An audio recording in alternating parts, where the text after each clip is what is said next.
महाराष्ट्रासह जिल्ह्यात सुरू असलेल्या जिल्हा परिषद पंचायत समिती निवडणुकीचा प्रचार शिगेला पोहोचला असून म्हाकवे जिल्हा परिषद आणि म्हाकवे पंचायत समितीचे शिवसेना उद्धव बाळासाहेब ठाकरे पक्षाकडून प्रचार शुभारंभ करण्यात आला। शिवसेना उद्धव बाळासाहेब ठाकरे मशाल चिन्हावरचे जिल्हा परिषद उमेदवार श्री मारुती पुरीबुवा आणि म्हाकवे पंचायत समिती उमेदवार सौ राजश्री दिग्विजय पाटील यांचा प्रचार शुभारंभ भडगाव येथील ग्रामदैवत मारुतीदेव व आई अंबाबाई चरणी नतमस्तक होऊन सुरू झाला।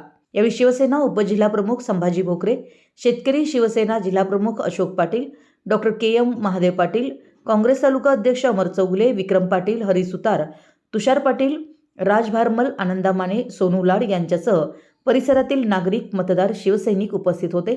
मतदारांच्या गाठीभेटी घेऊन सर्वसामान्य जनतेसाठी रस्त्यावर उतरणारे शिवसैनिक उभे आहेत, त्यांना निवडून द्या असं सांगत घरोघरी व मतदार यांच्या भेटी घेऊन प्रचार शुभारंभ झाला। मतदार बंधू भगिनी यांनी उत्स्फूर्त प्रतिसाद दिला। मराठी एस न्यूजसाठी कागलहून प्रशांत दळवी।